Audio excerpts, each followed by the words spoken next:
You and I and a few others have done our homework on Ukraine, on China, and the Bidens. But most of America has not. Most of America really doesn't even understand the story that Donald Trump was nailing him with. And Joe Biden has been allowed by the press to get away with it. Do you think it spoke to the average person who doesn't pay attention to politics? Was there any impact on Biden being absolutely corrupt? Somewhat.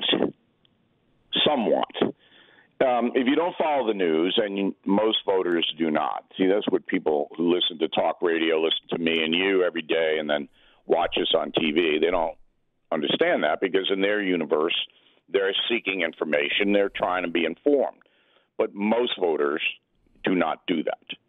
So they hear drips and drabs, they talk about it with their friends and family, they may watch once in a while a news program on television, but they're not regular consumers of the news. They don't know the pattern of behavior of Joe Biden. So last night, Donald Trump was pretty good because he is so bombastic in getting people's attention that Biden's corrupt by saying, well, why don't you explain this to us, Joe? Why don't you explain it right now? The problem was that the NBC moderator, Kristen Welker, was told, as was Leslie Stahl, not to get into this. How do you know that? Beck, what an excellent question. Mm-hmm. Earlier this week, I think it was on Monday, there was a conference call coming out of K Street in Washington by the Democratic organization, the Bonner Group, that has paid a lot of money to advise the Democratic Party on a number of issues. The call basically centered on, we are going to reply to all of this Hunter Biden stuff by saying it's an unverified story. That went out to everybody in email. This is what they do almost every day, all right? They have a morning meeting, and then they come up with the theme of the day. The theme of the day on Monday was all the Biden stuff is unverified. That goes into the headquarters of NBC News, CBS News, ABC News, CNN, all of them, all right, New York Times, Washington Post. They all get it. Now, the Republicans do something like that on a much lower and lesser level. So the word went out that this story is bogus, and you heard it last night. Biden himself said it. Okay, stand by. More on this in just a minute. Let me get back to the narrative that we had. Wow. All right. All right? All right. Okay. So the word went out to all of the press that is allied with the Democratic Party. We're going to say that everything is unverified, which is why you heard it 50,000 times on television news. Then it was updated right before the debate for Putin did this.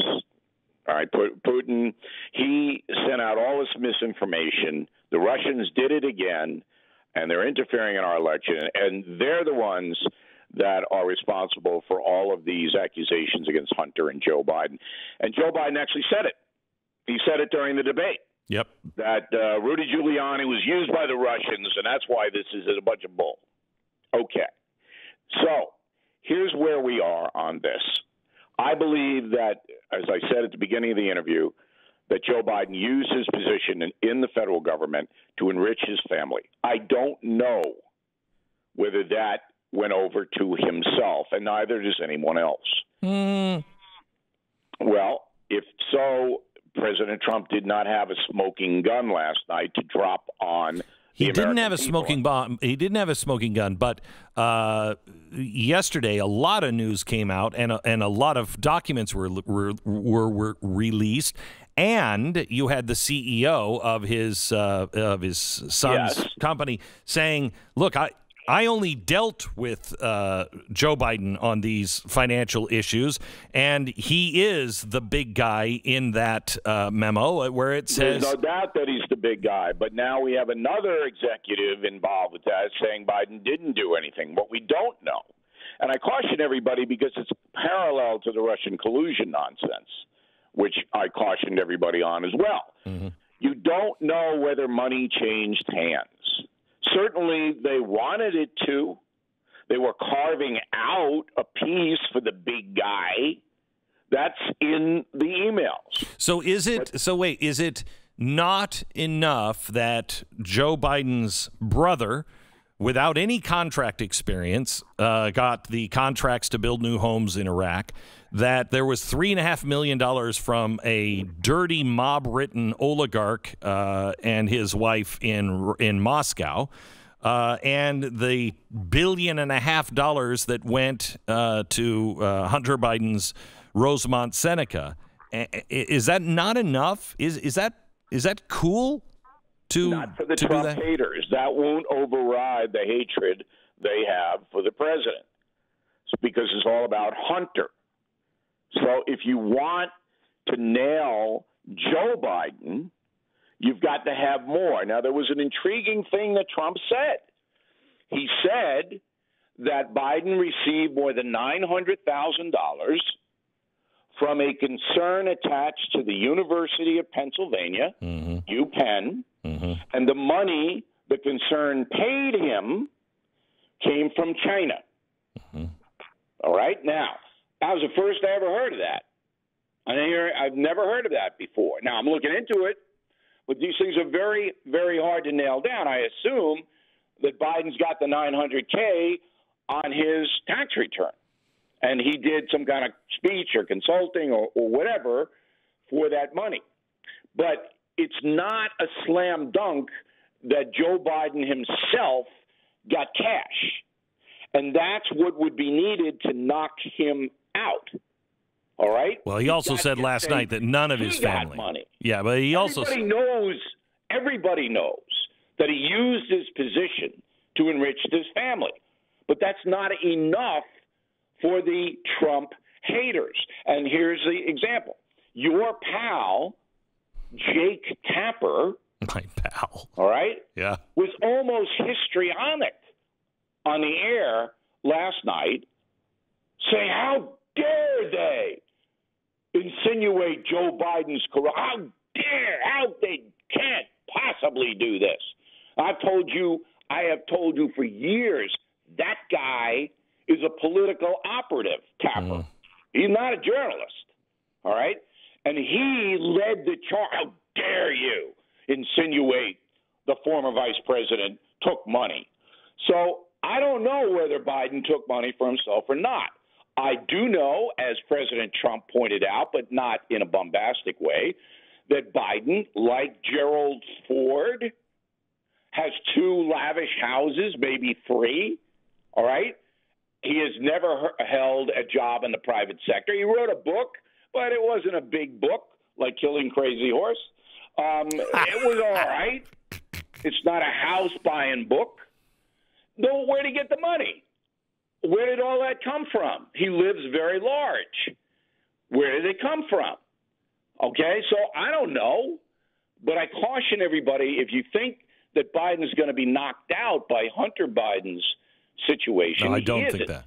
No, I agree with that. I don't think so. But could I? This is a Glenn Beck theory. There's no fact behind this. I just would like your opinion on, doesn't this play to the left's advantage in some ways? If indeed because this scandal won't go away, even if Joe Biden wins, it's not going to go away. And if there is that smoking gun, the left will push to clean this up, and he can't be president, and force him out to be able to get Kamala in. Kamala. No, I don't think that's in play. Number one, if Biden wins, that's it, because the Justice Department, Barr and all those guys are going, and then he'll appoint, somebody who's not going to do jack. So it'll be on the press to investigate, and the press won't. So there you go. Okay. So Biden, he wins, he's in the clear. Number two, the far left that controls a lot of what the Democrats do would love to have Kamala as president. But they got to play the game, and it's not a hard game to play, Beck. Joe Biden is not going to stand up to these people, ever. Whatever they want to do, he'll say, okay. And if they win the House and the Senate, the Democrats, oh, my God, this country is really going to be damaged, really going to be hurt, because they're going to come in with all kinds of things that you have never seen. Second Amendment things, First Amendment things, stacking the Supreme Court, everything. And we're going to deal with it for 2 years until the American people wake up. I say to my audience, this is why this is the most important election. It's not about Trump versus Biden. No. It's about, if you love your country, you're going to see it evaporate in 2 years. Yeah. Because Biden is going to sit there and do whatever he's told to do.